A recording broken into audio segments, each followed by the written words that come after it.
Students, कैसे हैं आप लोग। चलिए आज हम वेव मोशन को आगे कंटिन्यू करते हैं। क्या क्या चीजें जो है वो हमें आगे देखनी है। अगर हम वेव मोशन की बात करें तो अपना जो अगला टॉपिक है वो है प्रिंसिपल ऑफ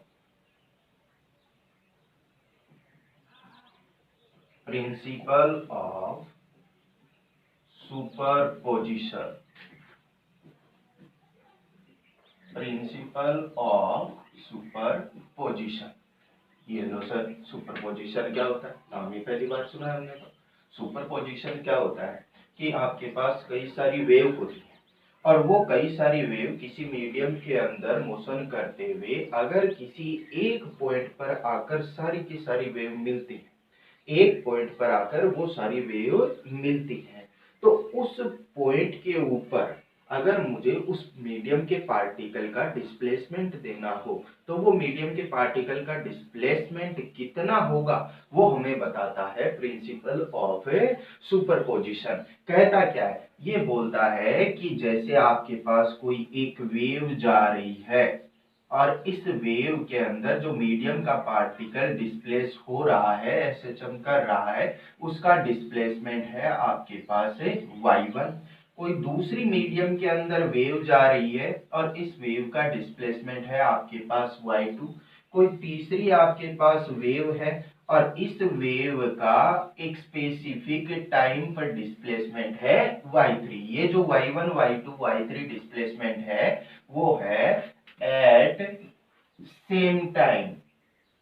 किसी सेम टाइम पर अगर पार्टिकल का डिस्प्लेसमेंट अलग अलग वेव के लिए y1 y2 y3 है तो प्रिंसिपल ऑफ सुपरपोजिशन के अकॉर्डिंग जो नेट डिस्प्लेसमेंट होगा एक पॉइंट पर जहां पर ये तीनों वेव जो है वो इंपोज कर रही है एक दूसरे को, उस पॉइंट पर जो इनका नेट डिस्प्लेसमेंट होगा पार्टिकल का, वो नेट डिस्प्लेसमेंट इन सब वेव के अलग अलग डिस्प्लेसमेंट के वेक्टर सम के इक्वल होगा। चाहे आपके पास वेव जो है वो कितनी भी हो, सारी की सारी वेव के मीडियम के पार्टिकल्स के अलग अलग डिस्प्लेसमेंट के सम के इक्वल होता है। तो प्रिंसिपल ऑफ सुपरपोजिशन क्या होता है कि अगर एक से ज्यादा वेव्स किसी सेम टाइम पर किसी पॉइंट के ऊपर इंपोज हो रही हैं तो उस पॉइंट पर इंपोज होने पर जो उस पॉइंट पर इंपोज हो रही है तो वहां पर मीडियम का कोई ना कोई पार्टिकल है और वो मीडियम का पार्टिकल जो है उसका कितना रिजल्टेंट डिस्प्लेसमेंट हो जाएगा। अगर केवल एक ही वेव होती तो मैं बोलता y1 डिस्प्लेसमेंट हो गया, दूसरी वेव है तो केवल y2 डिस्प्लेसमेंट, तीसरी वेव है तो केवल y3 डिस्प्लेसमेंट हो गया। लेकिन ये सारी वेव जो है वो उस एक ही पॉइंट पर अगर इंपोज हो रही है तो मीडियम का वो पॉइंट, वो पार्टिकल जो है उसका डिस्प्लेसमेंट कुछ अलग हो जाएगा। कितना अलग हो जाएगा? तो हम बोलते हैं प्रिंसिपल ऑफ सुपरपोजिशन के अकॉर्डिंग अगर सेम टाइम में किसी वेव का डिस्प्लेसमेंट y1 y2 y3 है और वो एक पॉइंट पर इंपोज हो रही है तो उस पॉइंट पर नेट डिस्प्लेसमेंट जो है उस मीडियम के पार्टिकल का वो अलग अलग वेव के पार्टिकल्स के डिस्प्लेसमेंट के वेक्टर सम के इक्वल हो जाएगा। ये प्रिंसिपल ऑफ सुपरपोजिशन अपने पास होता है। अब प्रिंसिपल ऑफ सुपरपोजिशन की कुछ एप्लीकेशंस होती हैं, यानी प्रिंसिपल ऑफ सुपरपोजिशन का यूज जो करके हम क्या क्या चीजें जो है वो देख सकते हैं, तो वो बोला जाता है एप्लीकेशन ऑफ सुपरपोजिशन। एप्लीकेशंस क्या क्या होती हैं तो मैं लिख देता हूं application of superposition. Applications of superposition क्या क्या हो सकती है? फर्स्ट जो अपने पास है एप्लीकेशन उसे हम बोल सकते हैं interference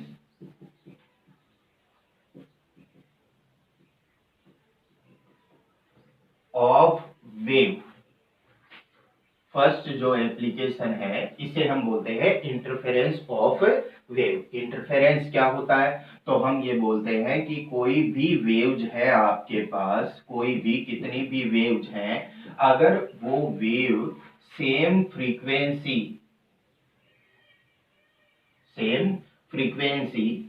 same wavelength same velocity और ऑलमोस्ट सेम एम्पलीट्यूड के साथ होती है। कोई भी आपके पास, अगर हम मिनिमम की बात करें तो मिनिमम 2 वेव्स ले सकते हैं सुपरपोजिशन के लिए।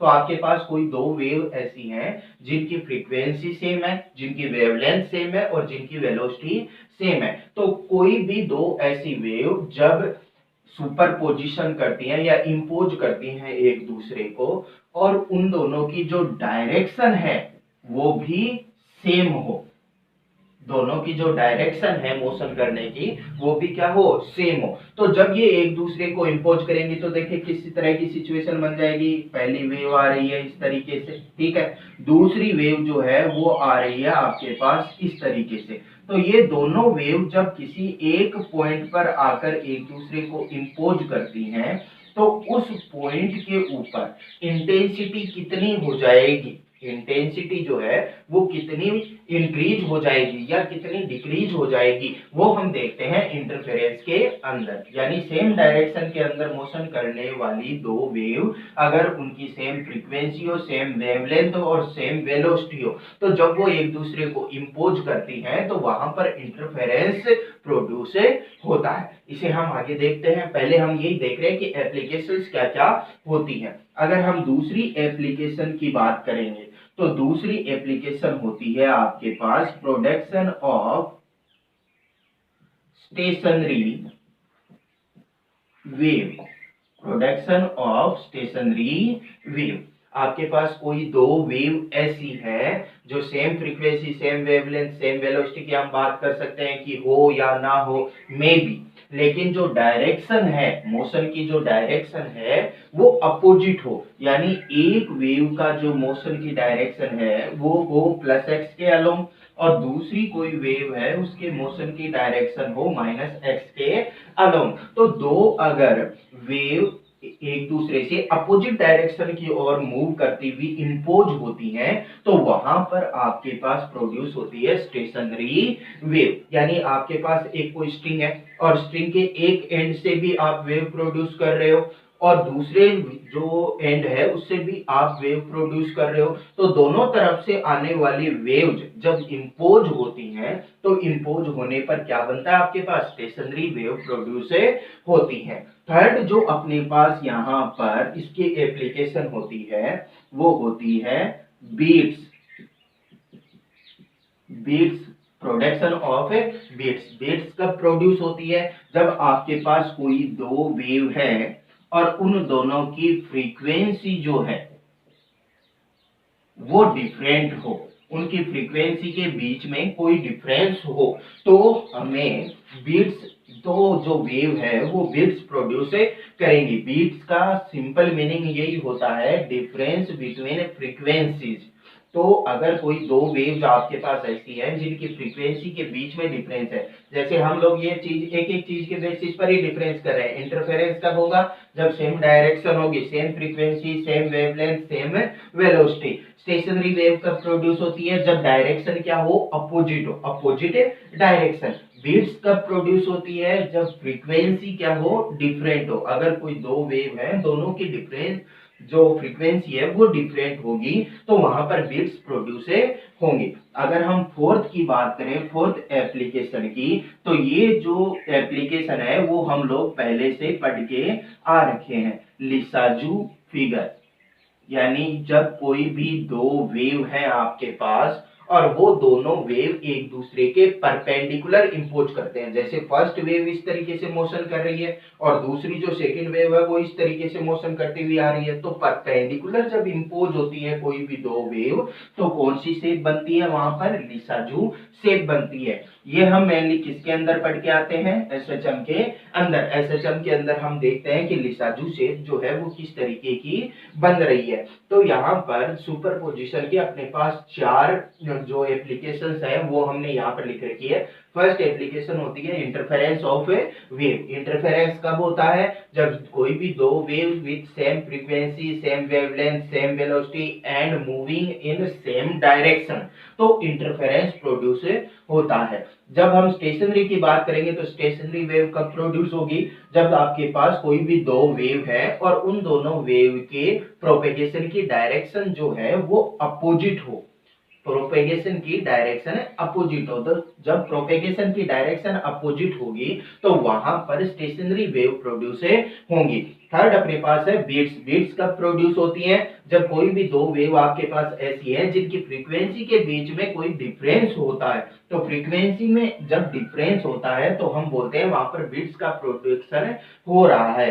फोर्थ जो अपने पास है एप्लीकेशन ऑफ सुपरपोजिशन वो है लिसाजू फिगर। लिसाजू फिगर क्या होता है कि आपके पास कोई भी दो परपेंडिकुलर प्रोपेगेशन वाली वेव्स हैं जो एक दूसरे के परपेंडिकुलर मूव कर रही हैं। तो ऐसी परपेंडिकुलर मूव करने वाली वेव्स का जब इंपोज होता है या सुपरपोजिशन होता है तो वहां पर लिसाजू फिगर जो है वो बनता है या लिसाजू शेप बनती है। बीट्स यानी फ्रीक्वेंसी डिफरेंस, लिसाजू फिगर यानी वेव्स डायरेक्शन परपेंडिकुलर।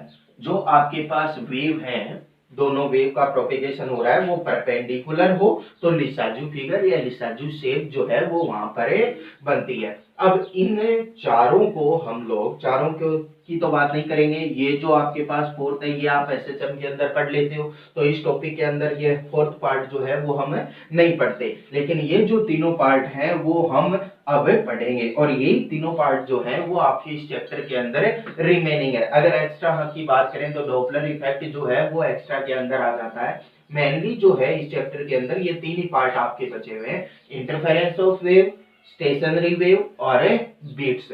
तो इनको हम लोग अब बारी बारी से डिस्कस करते हैं। फर्स्ट हम डिस्कस करेंगे इंटरफेरेंस ऑफ वेव, तब तक आप नोट डाउन कीजिए।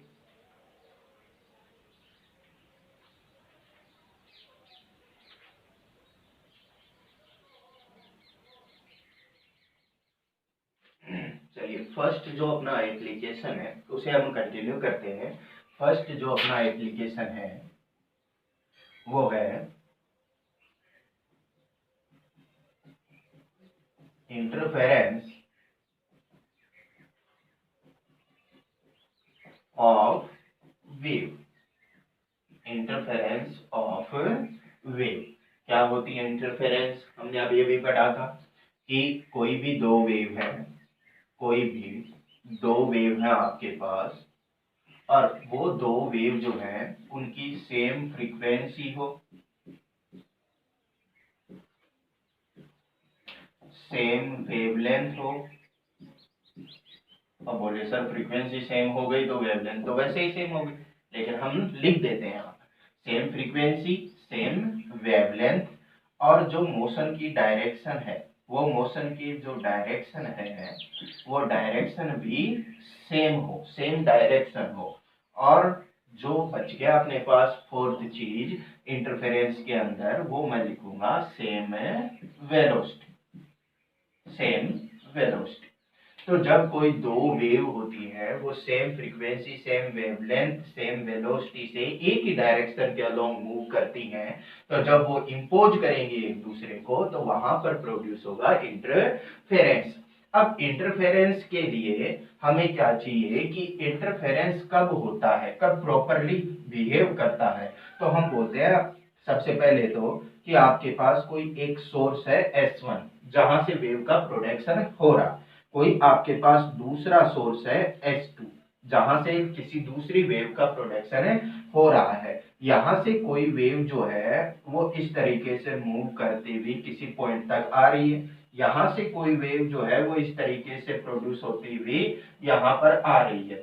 ये वाला जो पॉइंट है यहाँ पर आकर दोनों वेव जो है वो एक दूसरे को इंपोज कर रही हैं। यहाँ पर मैं बोल सकता हूं कि ये जो वेव है ये इसका जो पाथ है उस पाथ की लेंथ है आपके पास x1 और ये वाली जो वेव है जो सोर्स S2 से आ रही है इसके लिए जो पाथ है उसकी वैल्यू है x2। तो ये वाले जो दोनों सोर्स हैं इन सोर्स की एक कंडीशन जो है वो दी जाती है कि ये दोनों के दोनों जो सोर्स है वो होने चाहिए कोहेरेंट। ये दोनों सोर्स जो है वो क्या होने चाहिए, कोहेरेंट सोर्स होने चाहिए, तभी इंटरफेरेंस जो है वो प्रॉपरली प्रोड्यूस होता है। अब कोहेरेंट सोर्स क्या होते हैं, कोहेरेंट सोर्स वो सोर्स होते हैं जिनके अंदर जो फेज है, जो वेव की फेज है वो टाइम के साथ चेंज नहीं होती। कोहेरेंट सोर्स ऐसे सोर्स होते हैं जो जब वेव प्रोड्यूस करते हैं तो उन वेव की फेज जो है वो वेरिएबल नहीं होती, यानी वो टाइम के साथ चेंज नहीं होती, यानी फेज जो रहती है वो कांस्टेंट रहती है। तो ऐसे सोर्स को हम बोलते हैं coherent source with respect to time. अगर टाइम के साथ फेज के अंदर कोई चेंज नहीं होता तो वो सोर्स बोले जाते हैं कोहेरेंट सोर्स। तो इंटरफेरेंस की अगर हम बात करें तो इंटरफेरेंस कब प्रॉपरली प्रोड्यूस होता है, जब दोनों जो सोर्स हैं S1 और S2 वो दोनों कोहेरेंट सोर्स हो। अब ये दोनों सोर्स से जो वेव का प्रोपेगेशन हो रहा है वो यहाँ पर आ रहा है, ठीक है, यहाँ पर आकर ये दोनों जो वेव्स है वो इंपोज हो रही हैं। तो यहाँ पर जब आ रही है तो हम बोलते हैं कि S1 वाली जो वेव है, S1 वाली वेव का जो डिस्प्लेसमेंट है मीडियम के पार्टिकल का, मीडियम का पार्टिकल तो up and down he SHM करेगा। अब पहली वेव आई तो उसने अप एंड डाउन मूव किया, जब दूसरी वेव आई तो इस मीडियम के पार्टिकल ने अप एंड डाउन मूव किया। जब दोनों वेव एक साथ आ गई तो मीडियम का पार्टिकल किस तरीके से अप एंड डाउन मूव करेगा, तो उसका कुछ अलग डिस्प्लेसमेंट हो जाएगा। तो मैं बोलूंगा कि जब पहले वाली वेव आ रही है S1 से, तो S1 से जब वेव आ रही है तो उसके अंदर पार्टिकल का डिस्प्लेसमेंट है आपके पास है y1। अब पार्टिकल तो SHM कर रहा है और SHM करते हुए पार्टिकल की इक्वेशन जो है वो आपको पहले ही पता होती है। मैं लिखूंगा अगर इसका एम्पलीट्यूड हो A1 sin omega t minus के x1, पोजीशन क्या है x1, x1 डिस्टेंस है तो यहाँ पर पोजीशन क्या लिख ली हमने के x1। अगर मैं बात करूं यहाँ पर कि दूसरी वेव जब आ रही है S2 सोर्स से, जब दूसरी वेव आ रही है तो इसका कितना डिस्प्लेसमेंट, तो मैं लिखूंगा कि इसका displacement y2 is equal to हो जाएगा A2, अगर दूसरी वेव का एम्पलीट्यूड A2 है तो A2 sign omega t minus के x2।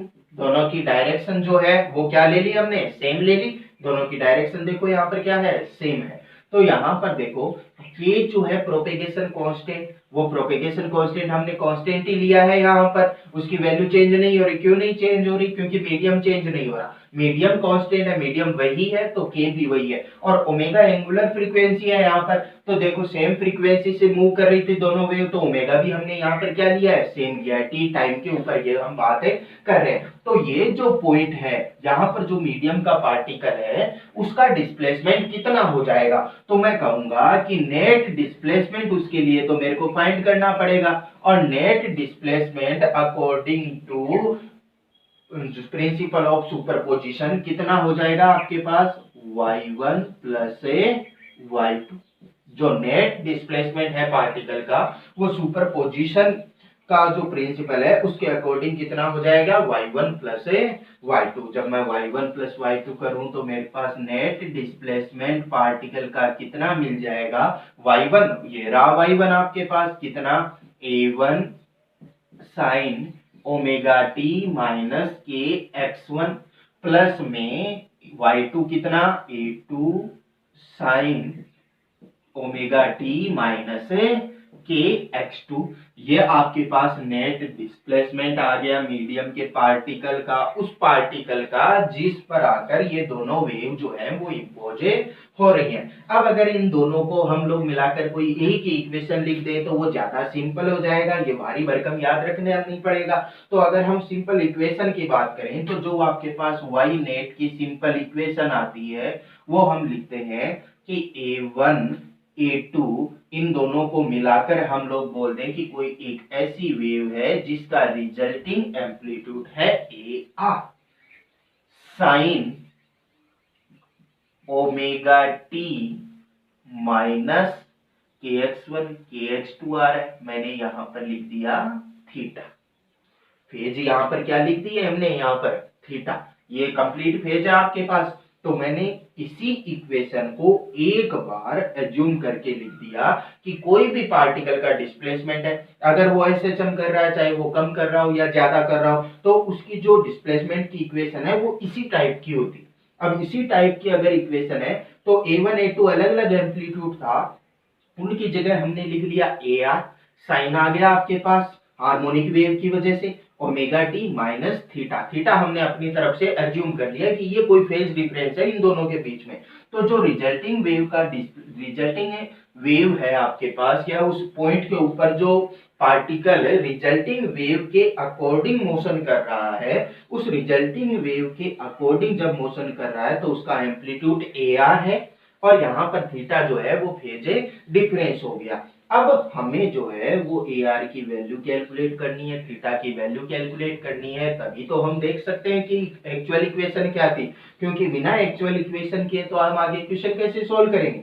तो यहाँ पर मुझे जो नेट पार्टिकल का डिस्प्लेसमेंट है, उस नेट पार्टिकल के डिस्प्लेसमेंट की वैल्यू को निकालने के लिए जो यहाँ पर अननोन क्वांटिटी आपके पास AR और थीटा, इन दोनों की वैल्यू भी कैलकुलेट करनी पड़ेगी। तो देखो आराम से समझना इस चीज को कि कैसे हम लोग इन दोनों की वैल्यू को कैलकुलेट करते हैं। हमें AR की वैल्यू कैलकुलेट करनी है और थीटा की वैल्यू को कैलकुलेट करना है। तो देखो क्या होगा, अगर हम बात करें कि आपके पास जो है यहां पर इधर आपके पास एम्पलीट्यूड है A1, ठीक है, इधर आपके पास एम्पलीट्यूड है A2, ये A1 एम्पलीट्यूड हो गया, ये A2 एम्पलीट्यूड हो गया। कितना डिफरेंस है दोनों के बीच में वो ये रहेगा। कितना डिफरेंस मैं बोलूं तो मैं बोलूंगा कि A1 जो है वो A1 तो आपके पास क्या है, A1 आपके पास कौन सी वेव की वजह से है, तो मैं लिखूंगा इस वेव की वजह से है, y1 is equal to A1 sine omega t minus kx1, ठीक है। और y2 जो है उसकी वजह से A2 हो रहा है एम्पलीट्यूड, और उसके लिए फेज जो है वो कितनी है, ओमेगा टी माइनस kx2। तो ये वाली जो फेज है यहाँ पर, ये वाला जो डिफरेंस है A1 और A2 के बीच का, वो डिफरेंस यहाँ पर एंगल की टर्म में है, और एंगल जो है यानी फेज डिफरेंस जो है A1 और A2 वाली वेव के अंदर वो कितना प्रोड्यूस हो रहा है, तो उसे मैं लिख देता हूं कि जो यहाँ पर प्रोड्यूस हो रहा है, दोनों के बीच में जो फेज प्रोड्यूस हो रहा है उसे हमने लिख दिया फाई। अब फाई है क्या, फाई, या फिर मैं इसे लिख सकता हूं डेल फाई। डेल फाई जो है आपके पास वो है फेज डिफरेंस दोनों वेव के बीच में, और दोनों वेव के बीच में फेज डिफरेंस है कितना, तो दोनों वेव के बीच में जो फेज डिफरेंस है वो मैं लिख लेता हूं कि एक बार मैं एज्यूम करके चलूं कि जो kx2 है उस kx2 की वैल्यू kx1 से ग्रेटर है, kx2 की वैल्यू kx1 से क्या है, ग्रेटर है। तो जब ये वैल्यू ग्रेटर है इससे, तो मैं कहूंगा कि kx1 स्मॉल है और kx2 उससे बड़ा है। कितना बड़ा है, कितना बड़ा है, तो मैं लिखूंगा फेज के अंदर जितना डिफरेंस है उतना ही ज्यादा बड़ा है वो यहाँ पर। तो मैं लिखूंगा कि फेज के अंदर कितना डिफरेंस है, तो फेज डिफरेंस हम कैसे निकालें, यहाँ पर मैं लिखूंगा कि यहाँ पर फेज के अंदर ओमेगा टी तो दोनों के अंदर सेम है, केवल डिफरेंस किसका आ रहा है, kx2 और kx1 का। तो फेज डिफरेंस जो है वो कितना आ गया आपके पास, वो फेज डिफरेंस आ गया kx2 माइनस kx1। तो जो यहाँ पर ये डिफरेंस है, ये डिफरेंस दोनों के एम्पलीट्यूड के बीच में, दोनों के डिस्प्लेसमेंट के बीच में कितना डिफरेंस है, जैसे एक वेव है वो दूसरी से कुछ आगे है। फेज के अंदर डिफरेंस होने का मतलब क्या हो गया कि एक वेव यहां से स्टार्ट हो रही है, दूसरी वेव जो है वो यहां से स्टार्ट हो रही है, तो दोनों के बीच में जो डिफरेंस है वो कितना हुआ, फेज का कितना डिफरेंस हुआ, तो मैं लिखूंगा कि फेज डिफरेंस जो है वो कितना हो गया कि आपको इसमें से इसको क्या करना है, माइनस करना है। फेज डिफरेंस ऐसे तो कैलकुलेट करते हो, ये टोटल आपके पास फेज है, ये टोटल आपके पास फेज है, दोनों को एक दूसरे में से माइनस कर दो, वही आपके पास क्या आ जाएगा, फेज डिफरेंस आ जाएगा। तो फेज डिफरेंस जो अपने पास यहाँ पर आया वो आ गया kx2 माइनस x1। अब मैं लिखूंगा कि phase difference is equal to k, क्या होता है, k होता है 2 पाई बाय लैम्डा, और x2 माइनस x1 क्या है, एक्चुअल में x2 माइनस x1 क्या है, इधर देखो x2 माइनस x1 क्या है, x2 है इसका पाथ, सेकेंड वाली का पाथ, x1 क्या है इस वाली का पाथ। तो x2 माइनस x1 क्या हो गया, इन दोनों के पाथ का डिफरेंस, x2 ये रहा, x1 ये रहा, x2 माइनस x1 क्या हो गया, इन दोनों वेव के पाथ का डिफरेंस। तो मैं लिखता हूं कि del phi is equal to 2 pi by lambda into में पाथ डिफरेंस, और पाथ डिफरेंस को हम किससे डिनोट करते हैं, डेल एक्स से। तो जो आपके पास डेल फाई की वैल्यू है वो 2 पाई बाय लैम्डा इनटू में डेल एक्स से आ गई। अब हमें ये तो देखना नहीं है, हमें तो ये देखना है कि रिजल्टिंग एम्पलीट्यूड कितना हो जाएगा। तो रिजल्टिंग एम्पलीट्यूड अगर मैं देखूं तो इसे हम वेक्टर से कनेक्ट करते हैं। आपके पास कोई एक वेक्टर क्वांटिटी है a1, क्यों एक वेक्टर एज्यूम किया, क्योंकि अरे डिस्प्लेसमेंट ही तो है, और डिस्प्लेसमेंट कैसी क्वांटिटी होती है, वेक्टर क्वांटिटी। यहाँ पर आपके पास a1 है, यहाँ पर आपके पास a2 है, दोनों के बीच के अंदर जो डिफरेंस है या एंगल जो बन रहा है वो बन रहा है फाई।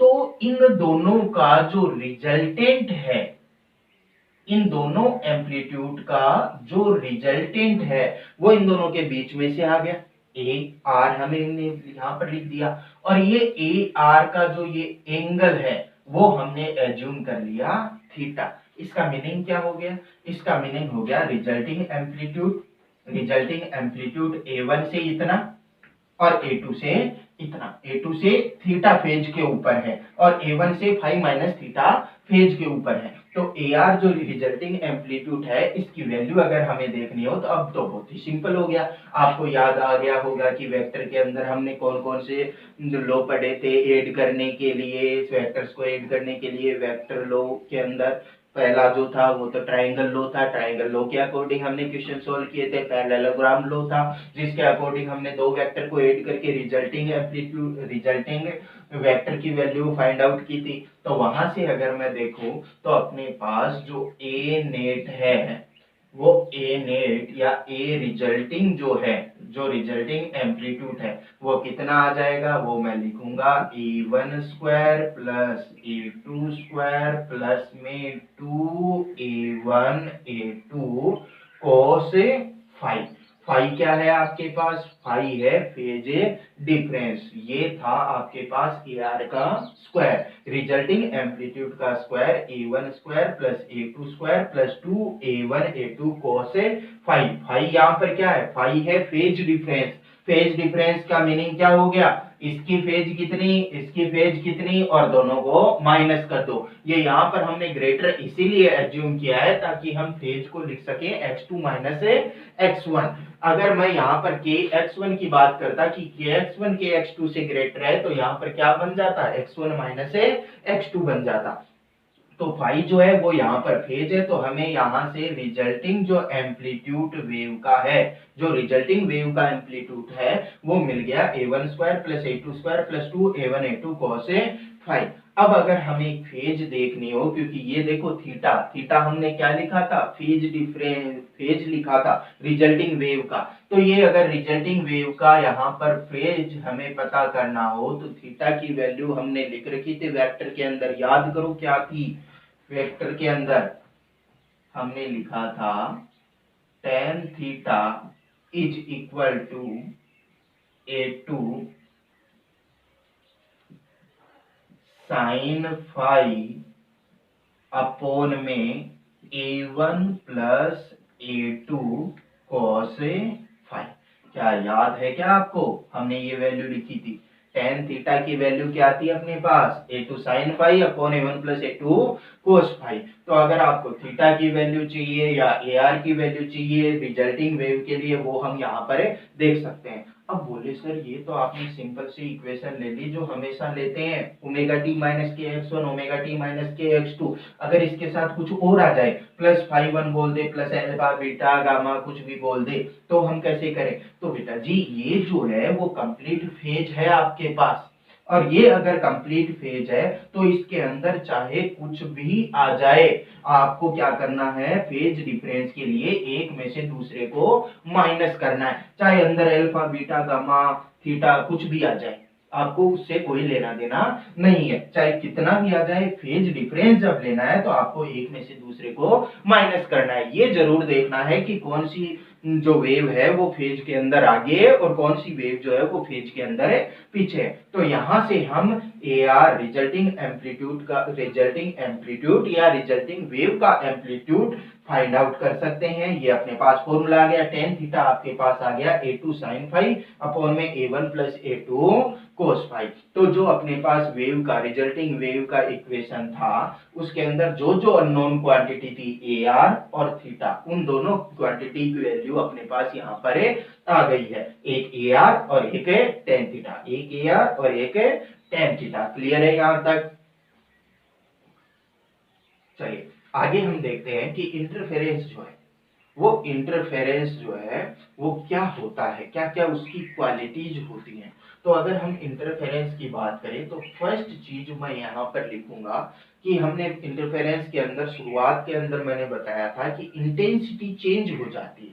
तो यहाँ पर इंटेंसिटी चेंज होने का मतलब हम सीधा सीधा लेते हैं एनर्जी से, कि एनर्जी जो है रिजल्टिंग वेव की वो चेंज हो जाएगी। तो रिजल्टिंग वेव की एनर्जी चेंज हो जाती है, बात सही है, लेकिन एनर्जी जो है वो ऐसा नहीं है कि यहाँ पर आकर अचानक एनर्जी बहुत ज्यादा, कहीं बाहर से आकर एनर्जी बहुत ज्यादा हो गई, ऐसा बिल्कुल भी नहीं होता। इन दोनों की जो वेव्स की एनर्जी है वही वेव्स की एनर्जी इस एसएचएम करते हुए पार्टिकल को मिलती है, और इसी एसएचएम करते हुए पार्टिकल को मिलने की वजह से यहाँ पर एनर्जी लेस और ग्रेटर हो सकती है, इंक्रीज या डिक्रीज हो सकती है। यानी मैं बात करूं तो इंटरफेरेंस के अंदर जो है वो एनर्जी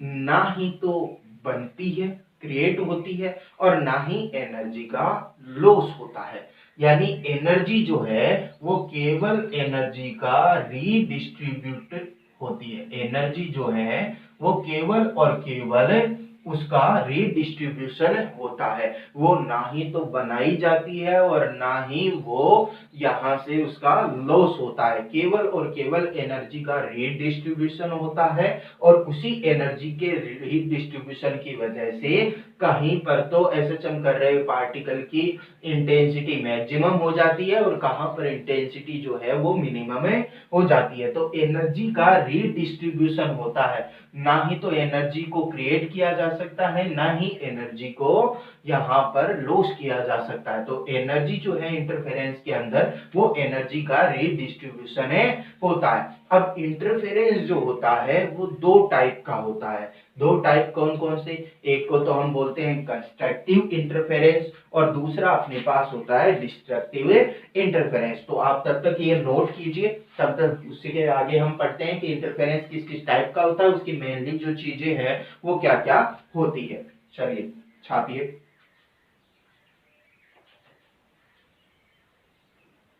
हम लोग बोल रहे थे कि इंटरफेरेंस के अंदर हम कुछ इंपॉर्टेंट बात जो है वो देखते हैं।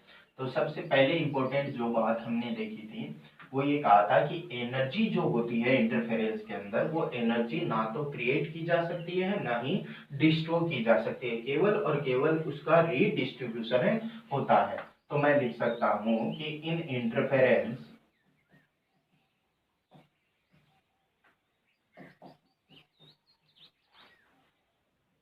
एनर्जी is neither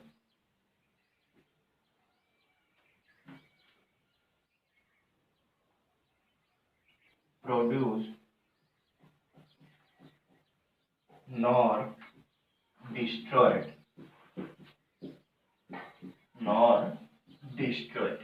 केवल क्या होता है? ओनली रीडिस्ट्रीब्यूशन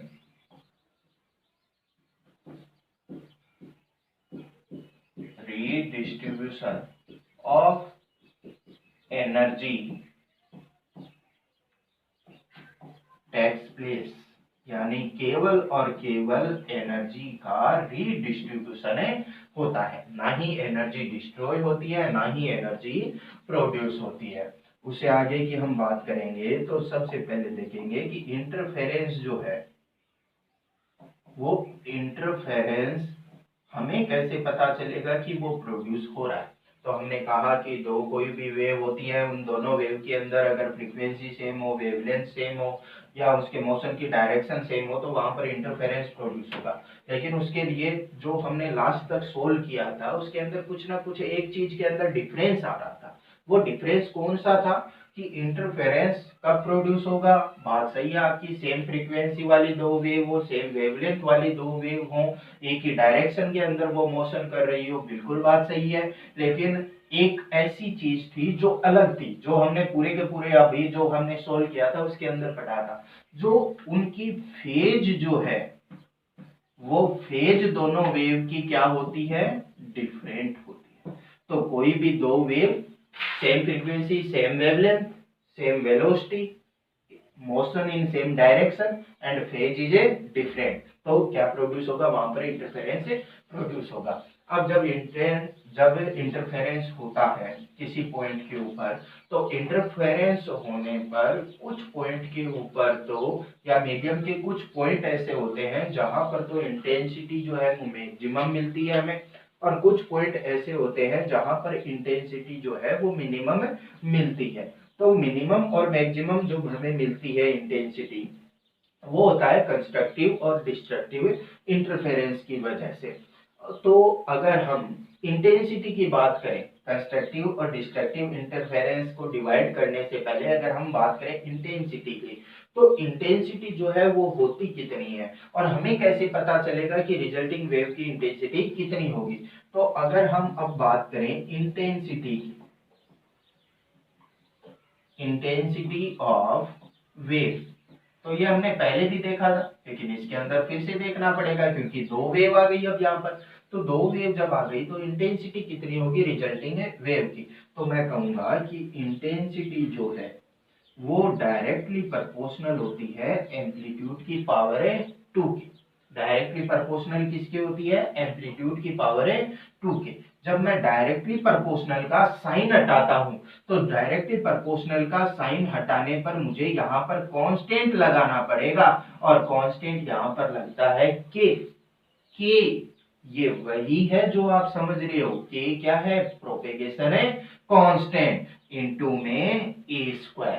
के क्या है यहाँ पर? प्रोपेगेशन है कांस्टेंट। तो अगर मैं फर्स्ट जो आपके पास वेव है जो इंपोज हो रही है, जो सोर्स S1 से आ रही है, उस फर्स्ट वेव की इंटेंसिटी की बात करूं तो मैं लिखूंगा I1 इज इक्वल टू के A1 का स्क्वायर। क्या केवल लिखूं? क्या नहीं लिख सकता क्योंकि मीडियम थोड़ी ना चेंज हो रहा है।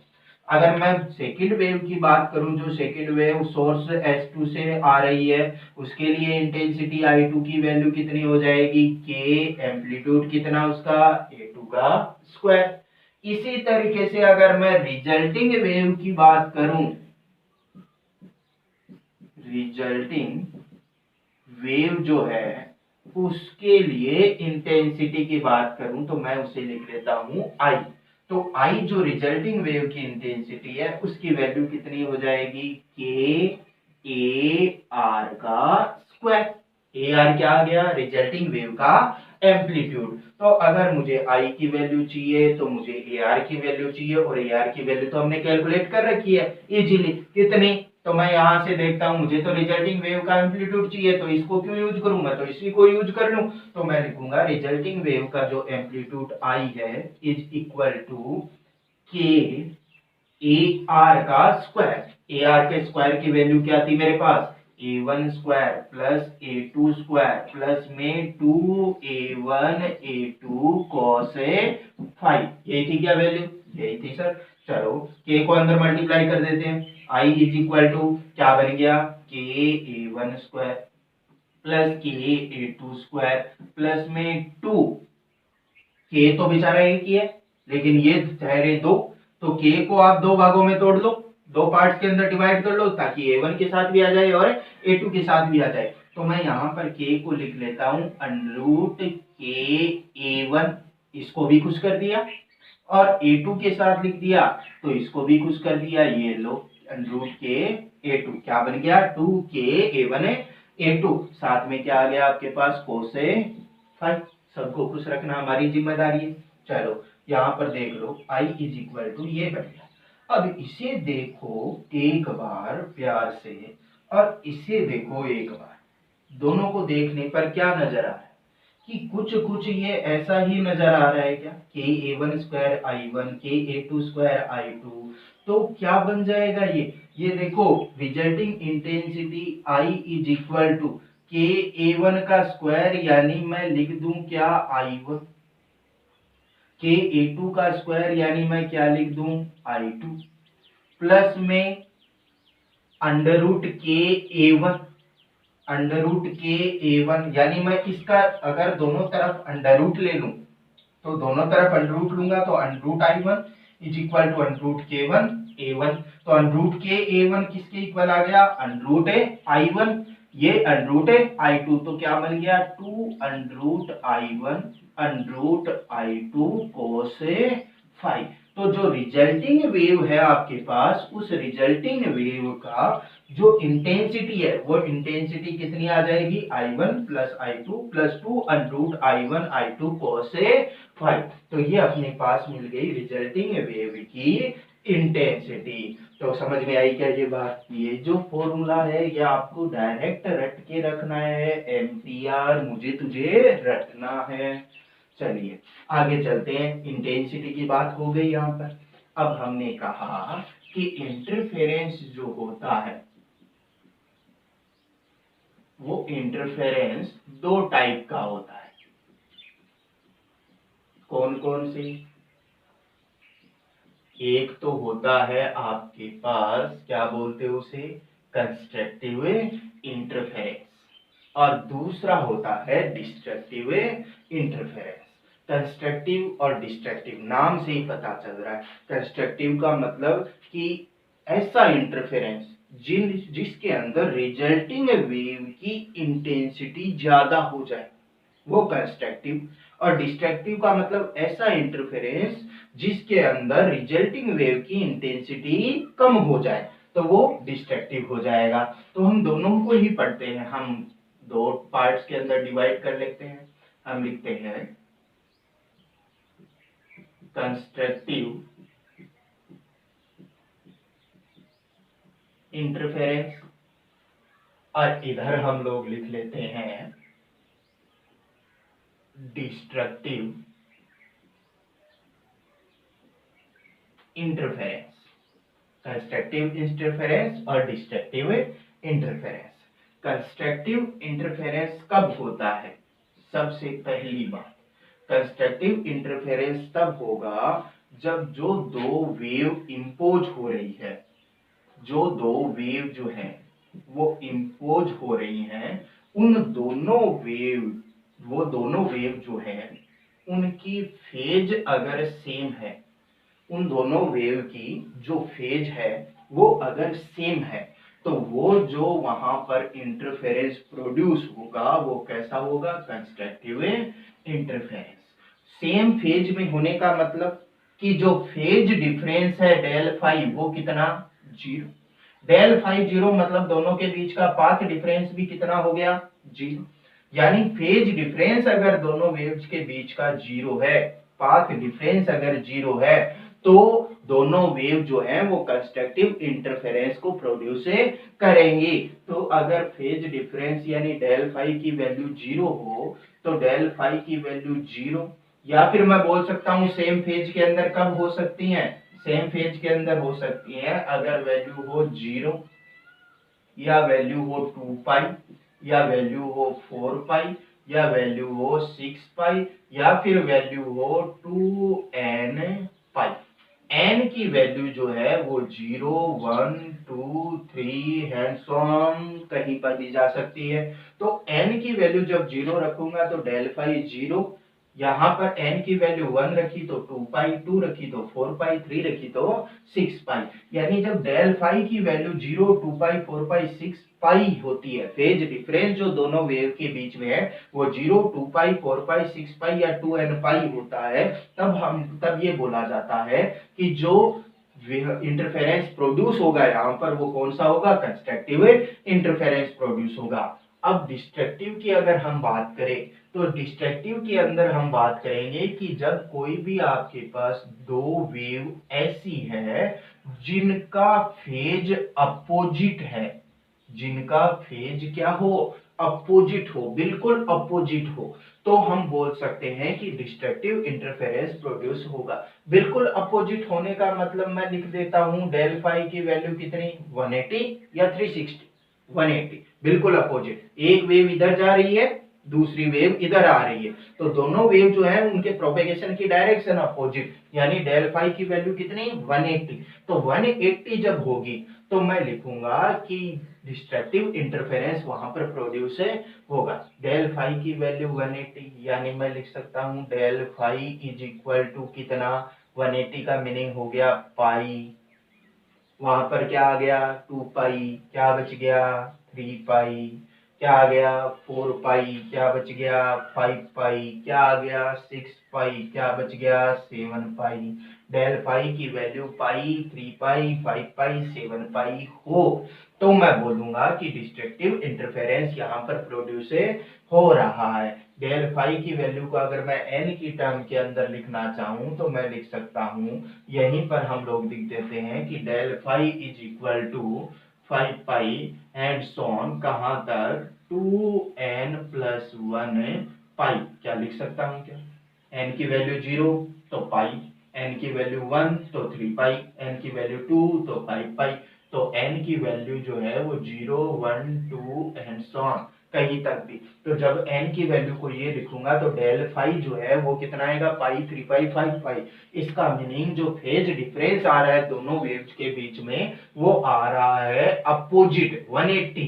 तो अपोजिट फेज के अंदर जब कोई भी दो वेव इंपोज करती हैं एक दूसरे को और उनका इंटरफेरेंस होता है, तो इंटरफेरेंस होने की वजह से जो इंटेंसिटी है वो मिनिमम हमें मिलती है, और मिनिमम मिलेगी तो उसे हम क्या बोलेंगे, डिस्ट्रक्टिव इंटरफेरेंस बोलेंगे।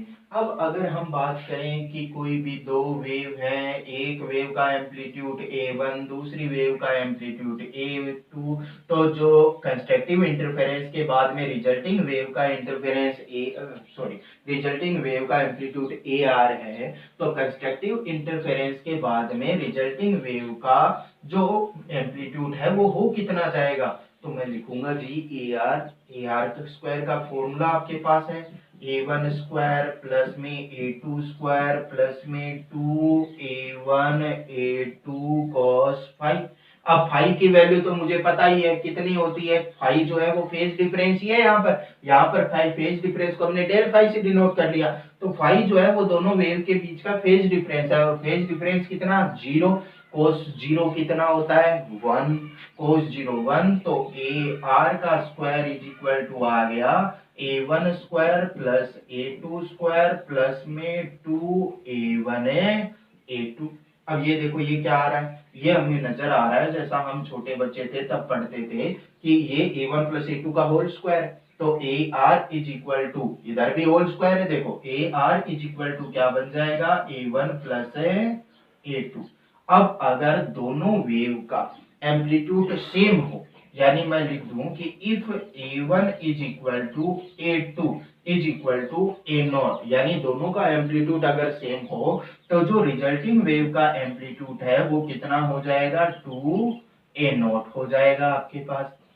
अगर इसकी हम बात करें यहाँ पर कि डिस्ट्रक्टिव इंटरफेरेंस में क्या होगा, अगर फर्स्ट वेव का एम्पलीट्यूड A1 है, सेकंड वेव का A2 है और रिजल्टिंग वेव का AR है, तो कितना हो जाएगा, मैं लिखूंगा AR square is equal to A1 square plus में A2 स्क्वायर प्लस में 2A1 A2 cos 5। अब फेज डिफरेंस देखो कितना, 180 का cos 180 कितना होता है, -1, cos 180 कितना, -1, तो यहाँ पर बन जाएगा AR square is equal to A1 square plus A2 square minus का 2A1 A2, और ये किसका होल स्क्वायर बन रहा है, ये होल स्क्वायर बन रहा है A1 माइनस A2 का, तो A1 माइनस A2 का होल स्क्वायर, स्क्वायर से स्क्वायर हटा देंगे तो AR इज इक्वल टू क्या आ जाएगा अपने पास, A1 माइनस A2, तो रिजल्टिंग वेव का जो एम्पलीट्यूड है वो बन जाएगा A1 माइनस A2।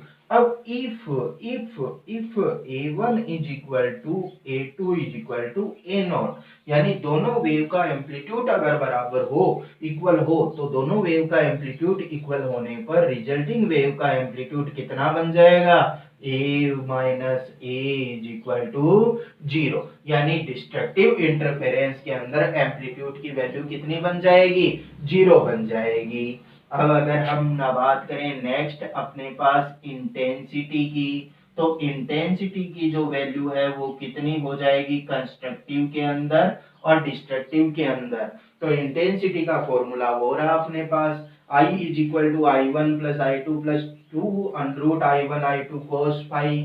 तो मैं लिख देता हूं कि I is equal to I1 plus I2, I1 plus I2 प्लस में 2 under root I1 under root I2 cos phi.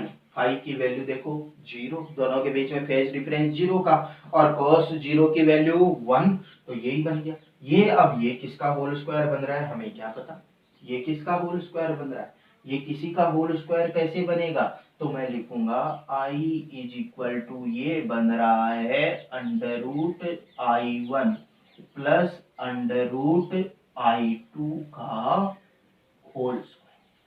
क्या बन रहा है क्या चेक करो, I1 स्क्वायर, इसका स्क्वायर करूंगा तो रूट हट जाएगा, I1 plus I2 plus 2 root I1 है I2। तो जो रिजल्टिंग वेव है उसका आपके पास एम्पलीट्यूड मिल गया, सॉरी इंटेंसिटी मिल गई root I1 plus root I2। अगर दोनों की इंटेंसिटी सेम हो, if I1 is equal to I2, अगर दोनों की इंटेंसिटी सेम हो और वो इक्वल हो I0 के, तो कितना बन जाएगा under root I0 plus under root I0 कितना 2I0, नहीं under root I0 plus under root I0 यानी 2 अंडरूट I0, और 2 अंडरूट I0 का मैं स्क्वायर करूंगा तो I इज इक्वल टू आ जाएगा 4I0।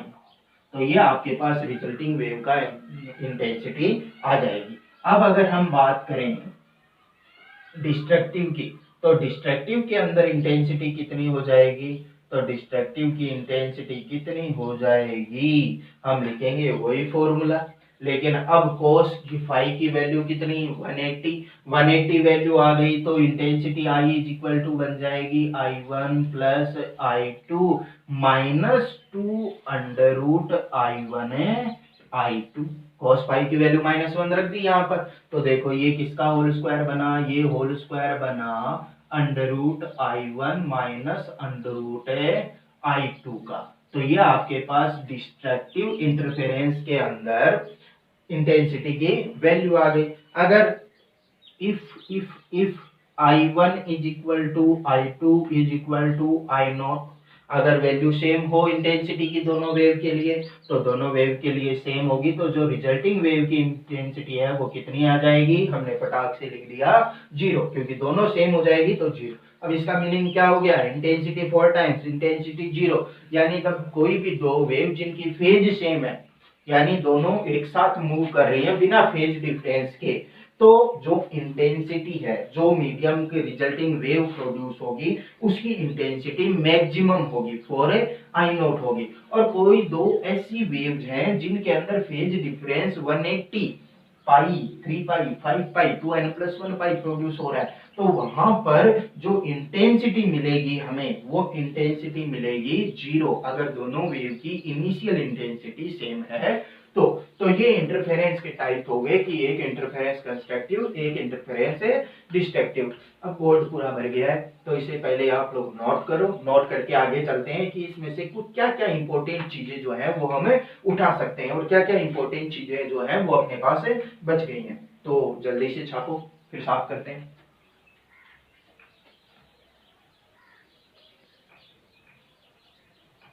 देखिए कि इंटेंसिटी की हमने वैल्यू देख ली यहाँ पर कि इंटेंसिटी मैक्सिमम 4I0 हो सकती है और मिनिमम कितनी हो सकती है 0। अब अगर हम बात करें कि कंस्ट्रक्टिव और डिस्ट्रक्टिव इंटरफेरेंस के लिए जो वैल्यूज है वो कौन कौन सी कैसे कैसे हो सकती हैं, तो जैसे अगर हमने डेल फाई की वैल्यू देखी थी कि कंस्ट्रक्टिव के लिए डेल फाई होता है 0, कंस्ट्रक्टिव के लिए जो डेल फाई की वैल्यू है वो डेल फाई की वैल्यू होती है 0, 2 पाई, 4 पाई एंड सो ऑन 2n पाई। ठीक है। डिस्ट्रक्टिव के लिए यही जो वैल्यू है डेल फाई फेज डिफरेंस की, ये वैल्यू कितनी होती है? पाई, 3 पाई, 5 पाई, 2n प्लस 1 पाई। अब यही जो वैल्यूज है वो हम देखते हैं किसके लिए? पाथ डिफरेंस के लिए। फेज डिफरेंस की ये है वैल्यू। पाथ डिफरेंस यानी दोनों वेव्स के जो पाथ के अंदर डिफरेंस है, उस डिफरेंस के अंदर कंस्ट्रक्टिव और डिस्ट्रक्टिव की कंडीशन क्या होगी? तो अगर पाथ की मैं बात करूं तो del phi phase difference is equal to 2 pi by lambda into में पाथ डिफरेंस होता है, ये हमने पढ़ रखा है। तो डेल फाई की वैल्यू मैं रखता जाता हूं तो डेल एक्स की वैल्यू मुझे मिलती जाएगी। यहां से मैं डेल एक्स की वैल्यू निकालूं तो del X is equal to आ जाएगा del phi into lambda upon में 2 पाई। डेल फाई की वैल्यू मैं रखता हूं 0। डेल फाई की वैल्यू 0 रखूंगा तो डेल एक्स की जो वैल्यू है वो मुझे कितनी मिल जाएगी? 0। डेल फाई की वैल्यू रख दूं 2 पाई, 2 पाई रख दिया तो 2 पाई से 2 पाई कैंसिल आउट होकर डेल एक्स की वैल्यू कितनी मिल जाएगी? लैम्डा। फिर रख दी 4 पाई, डेल फाई की वैल्यू 4 पाई रख दी तो पाई से पाई कैंसिल आउट, 2 से 4 2 टाइम कैंसिल आउट, कितना आ जाएगा? 2 लैम्डा। ऐसे ही फिर रखूंगा मैं 6 लैम्डा, 6 लैम्डा रखूंगा तो कितना बच जाएगा? 3 लैम्डा। ऐसे ही एंड सो ऑन आगे की ओर जाता जाएगा।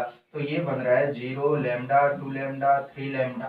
ठीक है। तो कैसे लिखूं मैं इसको? इसको लिख लेता हूं मैं n लैम्डा।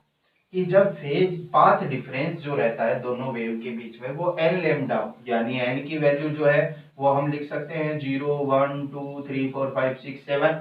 तो n की वैल्यू अलग अलग वैल्यूज के लिए जब मैं वैल्यू लिखूं डेल एक्स की, तो वो अगर 0 लैम्डा, 2 लैम्डा, 3 लैम्डा आए, इसका मतलब कंस्ट्रक्टिव इंटरफेरेंस वहां पर हो रहा है। अगर डिस्ट्रक्टिव की बात करें तो डिस्ट्रक्टिव के अंदर वही del X is equal to क्या हो जाएगा आपके पास? Del phi into lambda upon में 2 पाई। तो मैं डेल फाई की वैल्यू रखता हूं पाई, तो पाई से पाई कैंसिल आउट होकर डेल एक्स की वैल्यू क्या मिल जाएगी मुझे? पाई से पाई कैंसिल आउट होकर डेल एक्स की वैल्यू मिल जाएगी लैम्डा बाई 2। डेल फाई की वैल्यू 3 पाई रखूं तो पाई से पाई कैंसिल आउट होकर क्या वैल्यू मिल जाएगी? 3 लैम्डा बाई 2। फिर रखूं 5 पाई तो क्या बन जाएगी? 5 लैम्डा बाई 2। इसका मतलब क्या बन जाएगा? 2n plus 1 lambda by 2। यानी जब डेल एक्स की value lambda by 2, 3 lambda by 2, 5 lambda by 2 हो, 7 लैम्डा बाई 2, 8 लैम्डा बाई 2 ऐसे ही आगे की ओर चलती जाए, तो मैं कहूंगा पाथ डिफरेंस जब लैम्डा बाई 2 की टर्म के अंदर होता है तो जो इंटरफेरेंस होता है उसे बोला जाता है डिस्ट्रक्टिव इंटरफेरेंस।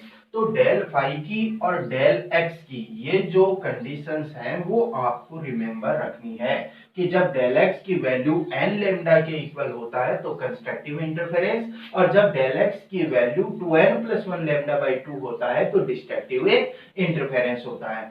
अब एक अपने पास छोटा सा, वैसे तो मैं उसे न्यूमेरिकल ही बोल सकता हूं, लेकिन आता है कि मैक्सिमम इंटेंसिटी किसी भी कोई भी दो वेव्स हैं तो वो दो वेव्स जो है वो सबसे पहले तो कंस्ट्रक्टिव इंटरफेरेंस कर रही है, तो जो मैक्सिमम इंटेंसिटी मिलेगी रिजल्टेंट वो, और जब वो डिस्ट्रक्टिव इंटरफेरेंस करें तो जो मिनिमम इंटेंसिटी रिजल्टेंट वेव की मिलेगी, उन दोनों का रेशियो एम्पलीट्यूड की टर्म के अंदर क्या होगा। यानी आपको पूछ रहा है कि जब वो दोनों वेव हैं आपके पास, दो वेव हैं, टू वेव्स ऑफ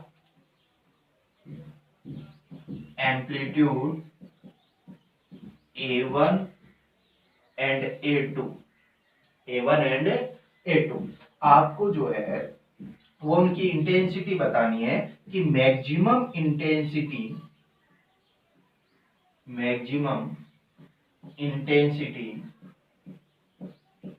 और मिनिमम इंटेंसिटी का, मैक्सिमम इंटेंसिटी और मिनिमम इंटेंसिटी का रेशियो कितना होगा। मैक्सिमम इंटेंसिटी और मिनिमम इंटेंसिटी का रेशियो कितना होगा। तो ये जो चीज है वो आपको डायरेक्ट याद होनी चाहिए, ना भी हो तो भी हम कैलकुलेट कर सकते हैं, टेंशन लेने की कोई बात नहीं।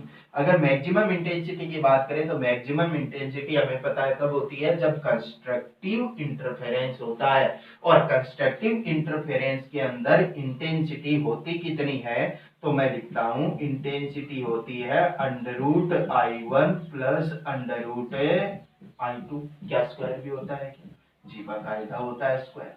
अपॉन में मिनिमम इंटेंसिटी कब होती है इंटरफेरेंस के अंदर, मिनिमम होती है जब डिस्ट्रक्टिव इंटरफेरेंस होता है। और मिनिमम इंटेंसिटी होती कितनी है, मैं लिख देता हूं √I1 माइनस √I2। क्या इसका भी स्क्वायर होता है क्या, बिल्कुल होता है सर, ये हो गया। इन दोनों में से अगर मैं ऊपर से I2 कॉमन ले लूं, नीचे से I2 कॉमन ले लूं, तो कॉमन वाले तो कैंसिल आउट हो जाएंगे। क्या बचेगा ऊपर, ऊपर बचेगा √I1 upon I2 minus 1। Upon में क्या बचेगा, यहाँ पर अपॉन में बचेगा √I1 अपॉन I2, सॉरी यहाँ पर बचेगा +1, यहाँ पर क्या बचेगा -1, बन गया। I1 की वैल्यू I2 की वैल्यू आपको पता ही होती है। I1 की वैल्यू क्या लिख सकता हूं मैं I1 की वैल्यू लिख सकता हूं KA1 का स्क्वायर। I2 की वैल्यू क्या लिख सकता हूं, KA2 का स्क्वायर। I1 की वैल्यू लिख दूं KA1 का स्क्वायर, इस यहाँ पर लिख दूं KA2 का स्क्वायर, तो K से तो K कैंसिल आउट हो जाएगा। A1 स्क्वायर का under root upon A2 square का अंडर रूट बचेगा, तो इसे मैं क्या लिख सकता हूँ, A1 upon A2 plus 1 upon में यहाँ पर क्या बचेगा A1 अपॉन A2 माइनस 1। अगर मैं एलसीएम ले लूं A2 दोनों में से, इसमें से A2 एलसीएम लूं, इसमें से A2 एलसीएम लूं, तो एलसीएम से तो एलसीएम कैंसिल आउट होकर क्या बन जाएगा, बन जाएगा A1 प्लस A2 अपॉन में A1 माइनस A2। तो ये जो रिजल्ट आया आपके पास, किसका रिजल्ट है ये रिजल्ट है मैक्सिमम इंटेंसिटी अपॉन में मिनिमम इंटेंसिटी का। ये रिजल्ट जो है वो आपको हमेशा याद रखना है कि ये रिजल्ट आपके पास आएगा A1 प्लस A2 अपॉन में A1 माइनस A2। अब एक न्यूमेरिकल सोल्व करते हैं, किसी ने पूछा है मुझसे, तो एक न्यूमेरिकल वो सोल्व करते हैं और देखते हैं कि हम इन कंस्ट्रक्टिव और डिस्ट्रक्टिव का यूज किस तरीके से किसी न्यूमेरिकल के अंदर कर सकते हैं। तो चलिए स्टार्ट करते हैं। पहले मैं इसे साफ कर देता हूं। ओह सॉरी, इधर वाला तो आपको छापना है, छापिए, थोड़ा सा ही मिटा है।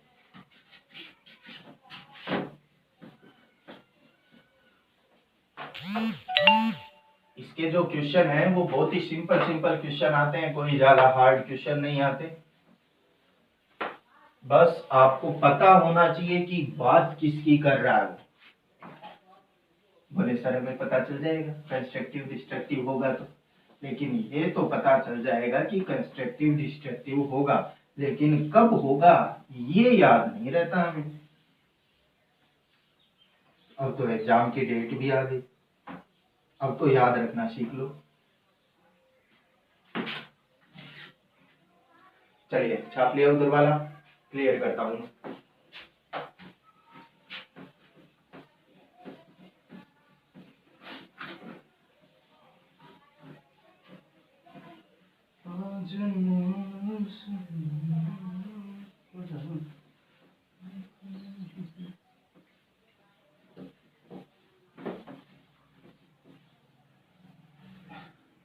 चलिए क्वेश्चन है आपके पास, आपको स्क्रीन के ऊपर शो हो रहा होगा क्वेश्चन। क्या बोल रहा है, a source emitting sound of frequency 165 hertz is placed in front of a wall at a distance of 2 meters from it. A detector is also placed in front of the wall at the same distance from it.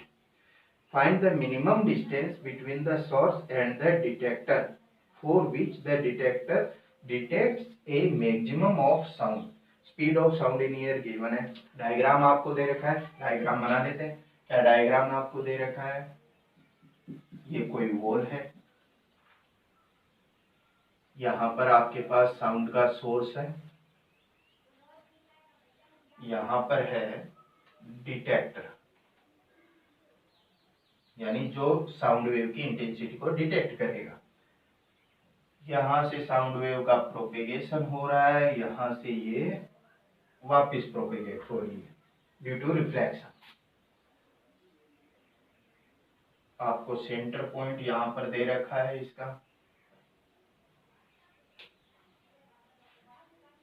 और ये वाली जो distance आपको दे रखी है वो दे रखी है एक्स डिस्टेंस आपको यहाँ पर दे रखा है। ये डिटेक्टर, ये सोर्स। अब वापस से देखते हैं क्या हो रहा है क्वेश्चन के अंदर। Thus, a source emitting sound of frequency 165 hertz, आपको फ्रीक्वेंसी की वैल्यू दे रहा है। फ्रीक्वेंसी की जो वैल्यू है वो है 165 हर्ट्ज, ठीक है। Placed in front of a wall at a distance of 2 metre from it. इससे जो डिस्टेंस आपको दे रखी है वो डिस्टेंस दे रखी है 2 मीटर। यानी कौन सी डिस्टेंस है ये वाली डिस्टेंस, 2 मीटर डिस्टेंस आपको दे रखी है वॉल के साथ। आगे क्या बोल रहा है, ए detector is also placed in front of the wall at the same distance from it. Find the minimum distance between the source and detector, यानी x की वैल्यू मिनिमम आपको बतानी है।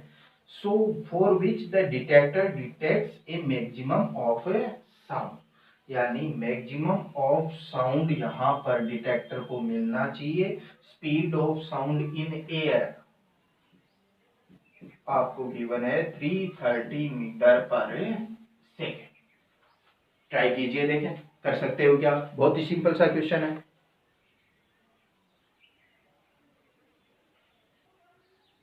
अरे हुआ क्या, चलिए देखते हैं क्वेश्चन को। देखो समझो कि सोर्स यहाँ पर है, ठीक है। ये मैं एक बार यहाँ से रिमूव कर देता हूँ, ठीक है। सोर्स यहाँ पर आपके पास, यहाँ से साउंड वेव का प्रोपेगेशन हो रहा है, ये वॉल से रिफ्लेक्ट होकर यहाँ पर आ रही है। ये आपके पास यहाँ पर है डिटेक्टर। तो देखो क्या होगा, एक वेव जो है वो इस तरीके से रिफ्लेक्ट होकर प्रोपेगेट हो रही है, दूसरी वेव जो है वो इस डायरेक्शन के अलोंग मूव करेगी। अब इस डायरेक्शन के अलोंग मूव करती हुई वो आएगी इधर, यहाँ पर आएगी, और इस डायरेक्शन के अलोंग मूव करती हुई जो पहले वाली वेव है जो इधर रिफ्लेक्ट होकर आ रही है वो भी यहाँ पर आएगी। जब दोनों वेव यहाँ पर आ रही हैं तो उन वेव का इंटरफेरेंस होगा। अब ये बोल रहा है कि डिटेक्टर पर मैक्सिमम इंटेंसिटी का साउंड आना चाहिए। तो मैक्सिमम इंटेंसिटी कौन से केस के अंदर होती है, कंस्ट्रक्टिव इंटरफेरेंस के अंदर। यानी यहाँ पर ये जो दोनों टाइप से, दो ओर से जो ये वेव आ रही हैं, इन दोनों के बीच में कंस्ट्रक्टिव इंटरफेरेंस होना चाहिए। और कंस्ट्रक्टिव इंटरफेरेंस होने के लिए मैं बोल सकता हूं कि डेल फाई की वैल्यू जो है वो 0, 2 पाई, 4 पाई होनी चाहिए, या फिर डेल एक्स पाथ डिफरेंस की वैल्यू लैम्डा, 2 लैम्डा, 3 लैम्डा ऐसे होनी चाहिए। तो अब देखो वो क्या बोल रहा है, वो कह रहा है कि मुझे ये वाली वैल्यू चाहिए, ये वाली वैल्यू, और ये वाली वैल्यू क्वेश्चन के अंदर x से वो डिनोट कर रहा है, और इस x की वैल्यू चाहिए। तो ये जो x है वो इस वाली वेव का पाथ हो गया, ये जो सेकंड वेव आ रही है उसका पाथ हो गया, और ये जो वेव आ रही है इसका पाथ है आपके पास ये प्लस ये। तो अगर यहाँ पर बात पाथ की हो रही है, तो अगर मुझे पाथ डिफरेंस मिल जाए तो मैं बता सकता हूँ कंस्ट्रक्टिव इंटरफेरेंस की कंडीशन क्या होगी, और वो कंडीशन मैं यहाँ पर लगा दूंगा। लेकिन एक चीज जो यहाँ पर हमें साफ हो रही है वो ये है कि ये यहाँ पर फेज डिफरेंस की तो ये बात ही नहीं कर रहा, केवल किसकी बात कर रहा है, पाथ डिफरेंस की। और आपको x की मिनिमम वैल्यू चाहिए, तो x की मिनिमम वैल्यू के लिए मैं बोल दूं कि जो मिनिमम वैल्यू डेल x की होती है वो कितनी होती है, लैम्डा। तो आपको पाथ डिफरेंस क्वेश्चन के अकॉर्डिंग कैलकुलेट करना है। तो ये तो x आपको आपके पास है। अगर मैं बात करूं इस वाले पाथ की, इस वाले पाथ की, तो मैं इस वाले पाथ को एक बार अपनी तरफ से x1 एज्यूम कर लेता हूं, और जो मुझे नजर आ रहा है कि x1 ये है तो ये वाला भी कितना होगा, x1 ही होगा। तो x1 की वैल्यू अगर मैं कैलकुलेट करूं तो ये आपके पास एक ट्राइंगल बन रहा है। ट्राइंगल में x1 की वैल्यू देखूं तो ये वाली साइड 2 मीटर है, ये वाली साइड कितनी हो जाएगी, ये वाली साइड हो जाएगी कंप्लीट x है तो उसका हाफ कितनी हो गई x/2। तो x1 की वैल्यू, x1 यहाँ पर हाइपोटेनस बन गया, तो x1 की वैल्यू कितनी आ जाएगी, x1 की वैल्यू आ जाएगी आपके पास √2 का स्क्वायर प्लस में x/2 का स्क्वायर। आ गई x1 की वैल्यू, इतनी वैल्यू ये वाली होगी। तो ये जो सेकंड वेव है उस सेकंड वेव का टोटल पाथ कितना हो गया, मैं लिख देता हूं total path of second wave, यानी जो रिफ्लेक्ट होकर आ रही है उस वाली वेव का, तो कितना हो जाएगा, मैं लिखूंगा कि टोटल जो पाथ है सेकंड वाली वेव का यानी x2 is equal to 2x1। x1 ये वाली डिस्टेंस है तो मैं लिखूंगा 2 का स्क्वायर प्लस x/2 का स्क्वायर की पावर 1/2। ये आपके पास आ गया सेकंड वाली वेव जो है उस सेकंड वाली वेव का पाथ। अब हमें तो पाथ डिफरेंस चाहिए, तो डेल x चाहिए, तो del x is equal to दोनों के पाथ में कितना डिफरेंस, इसका पाथ है x, इसका पाथ है ये वाला, तो मैं लिखूंगा दोनों के पाथ में कितना डिफरेंस होना चाहिए, पॉजिटिव ले लेते हैं क्योंकि ये वैल्यू पता चल रही है कि ज्यादा है इससे, तो मैं पॉजिटिव वैल्यू लेने के लिए मैं क्या लिख देता हूं कि पाथ जो है वो है 2 का स्क्वायर माइनस x² x/2 का होल स्क्वायर की पावर 1/2। ठीक है, माइनस में इसका पाथ कितना x, ये पाथ है डिफरेंस, और इसकी वैल्यू किसके इक्वल होनी चाहिए, लैम्डा के इक्वल होनी चाहिए। इसको अगर हम सोल्व करें तो देखो क्या बनेगा, ये बन जाएगा आपके पास 2 का स्क्वायर आपके पास हो गया 4 माइनस x² की power 1/2 minus x is equal to lambda. अब मैं पहले यहाँ से x को और 2 को रिमूव करता हूँ, तो x और 2 को रिमूव करूँ तो पहले x को उधर ले जाते हैं, x को उधर ले जाएंगे तो क्या बचेगा, देखो यहाँ पर अगर मैं 2 से इसे मल्टीप्लाई कर 2 को भी हम बाद में देखेंगे, x को इधर ले जाऊँ तो क्या बनेगा 4 माइनस x²/4 की पावर 1/2 इज इक्वल टू, ये इधर जाके पॉजिटिव x प्लस लैम्डा बन गया, मुझे तो x की वैल्यू चाहिए, तो अब 2 को भी उधर ले जाओ, 2 को उधर ले जाते हैं तो देखो क्या वैल्यू मिल जाएगी आपके पास वैल्यू मिल जाएगी 4 माइनस x²/4 की पावर 1/2 इज इक्वल टू, 2 इधर आएगा अपोन के अंदर क्या बन जाएगा x/2 प्लस में λ/2, क्या आ गया आपके पास। अब आपको यहाँ से क्या करना है, पावर 1/2 जो आ रही है यहाँ पर, इस पावर 1/2 को आपको रिमूव करना है। रिमूव कैसे कर सकते हैं, दोनों ओर के होल स्क्वायर कर, अगर मैं दोनों तरफ का होल स्क्वायर करूं तो इधर का होल स्क्वायर करूंगा तो 4 माइनस x²/4 पावर 1/2 हट जाएगी, इधर का स्क्वायर करूंगा तो क्या बनेगा x²/4 plus λ²/4 plus 2 into x/2 into λ/2, 2 से ये 2 कैंसिल आउट हो गया, तो क्या बन गया यहाँ पर 4 minus x²/4 is equal to x²/4 plus में λ²/4 प्लस में x λ/2, ये बन गया। आपको x की वैल्यू यहाँ से चाहिए, x की वैल्यू चाहिए तो देखो क्या बन जाएगी, x वाली टर्म को एक तरफ लिख लेते हैं, x वाली टर्म को एक तरफ लिखेंगे क्या बन जाएगी, लिख के देखो क्या बनेगी x²/4, और x²/4 जो है वो एक तरफ ही आ जाएगा,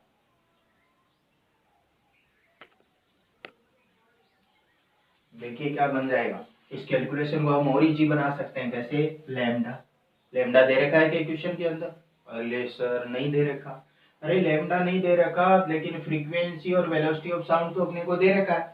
फ्रीक्वेंसी और वेलोसिटी ऑफ साउंड से हम लैम्डा की वैल्यू को कैलकुलेट कर सकते हैं, कितनी वैल्यू आ जाएगी, चलो एक कोड़े के अंदर कैलकुलेट कर लेते हैं। लैम्डा इज इक्वल टू क्या हो जाएगा, आपके पास फ्रीक्वेंसी दे रखी है, आपको वेलोसिटी दे रखी है, तो v is equal to n lambda, तो लैम्डा इज इक्वल टू आ जाएगा v अपॉन n यानी frequency v upon f। v की वैल्यू है आपके पास 330 अपॉन में f की वैल्यू है 165, तो कितना आ गया 2 मीटर। किसके अंदर? मीटर पर सेकंड में वेलोसिटी, हर्ट्ज के अंदर फ्रीक्वेंसी, तो लैम्डा की वैल्यू आ गई 2। तो ये 2 वैल्यू मैं यहाँ पर रख सकता हूँ, तो कैलकुलेशन इजी हो जाएगी। तो क्या बन जाएगा, देखो यहाँ पर आपके पास है 2 वैल्यू, यहाँ पर रख देता हूँ मैं, यहाँ पर भी 2 वैल्यू रख दूं लैम्डा की, तो 4 माइनस एक्स स्क्वायर बाई 4, इस एक्स स्क्वायर बाई 4 को तो इधर ही ले आते हैं, तो कितना बन जाएगा, या फिर एक्स स्क्वायर बाई 4 को इधर रहने दो, इसको इधर ले आओ, तो 4 इज इक्वल टू, ये इधर आ गया तो कितना बन जाएगा 2x स्क्वायर बाई 4 बन गया, प्लस में लैम्डा की वैल्यू है 2, 2 का स्क्वायर 4, 4 बाई 4 1, 1 को इधर ले जाऊं तो ये बन गया माइनस का 1, ठीक है, प्लस में लैम्डा की वैल्यू 2, 2 बाई 2 1, कितना बच गया x, केवल यही आ गया, 4 माइनस 1 कितना आ गया यहाँ पर आपके पास 3, ये आ गई आपके पास। अब आपको तो x की वैल्यू चाहिए, तो ये देखो क्या बन रही है यहाँ पर, ये बाइनोमियल बन रही है आपके पास, 2 से ये कैंसिल आउट कर दिया, 2 टाइम क्या बाइनोमियल बन रही है, x square by 2 plus x minus 3 equal to 0। 2 LCM ले लूँ इसका इधर से मैं, तो 2 एलसीएम लूंगा तो इक्वेशन क्या बन जाएगी, x square plus 2x minus 6 equal to 0। ये आपके पास बाइनोमियल थ्योरम बन गई। यहाँ से इजीली आप x की वैल्यू कैलकुलेट कर सकते हो। कैसे कैलकुलेट करेंगे, हम यहाँ से श्रीधराचार्य फॉर्मूला जो होता है उसके अकॉर्डिंग क्वेश्चन को सॉल्व करें तो minus b plus minus root b square minus 4ac upon 2a कर सकते हैं। तो वैल्यू जो है वो x की कितनी आ जाएगी आपके पास, यहाँ से x की वैल्यू जो आएगी, या फिर कंपोनेंट कर देते हैं, कंपोनेंट करेंगे यहाँ से तो x की जो वो वैल्यू मेरे को मिलेगी, वो x की वैल्यू मिल जाएगी 3 मीटर। तो ये आपके पास इसका आंसर आ गया। क्वेश्चन बड़ा ही इजी सा है, केवल ये देखना है कि हमें इंटेंसिटी अगर डी पॉइंट के ऊपर डिटेक्टर पर मैक्सिमम चाहिए, तो इंटेंसिटी जब हमें मैक्सिमम चाहिए तो वो कंडीशन कौन सी होगी, वो कंस्ट्रक्टिव इंटरफेरेंस की कंडीशन होगी। और कंस्ट्रक्टिव इंटरफेरेंस की कंडीशन में से कौन सी यूज करनी है, पाथ डिफरेंस यूज करना है या फेज डिफरेंस। तो क्वेश्चन के अकॉर्डिंग, क्वेश्चन में जो वो पाथ दे रखा था उसके अकॉर्डिंग हमने उसके अंदर पाथ डिफरेंस की कंडीशन को यूज किया। लैम्डा ही क्यों लिखा, 2 लैम्डा क्यों नहीं लिखा, क्योंकि वो बोल रहा था कि x की मिनिमम वैल्यू कितनी होगी। तो मिनिमम वैल्यू के लिए हमें लैम्डा वाली जो n लैम्डा थी डेल x की वैल्यू, उसके अंदर सबसे मिनिमम वाली टर्म यूज करनी थी, और मिनिमम वाली टर्म कौन सी होती है, लैम्डा। तो del x is equal to कर लिया हमने लैम्डा, वो x की वैल्यू हमें पूछ रहा था तो x की वैल्यू हमने कैलकुलेट कर ली। लास्ट के अंदर श्रीधराचार्य फॉर्मूले के अंदर x की वैल्यू कितनी आ जाएगी अपने पास 3, या कंपोनेंट कर सकते हो आप, यहाँ पर कंपोनेंट करोगे तो x की वैल्यू क्या मिल जाएगी हमें 3 मिल जाएगी।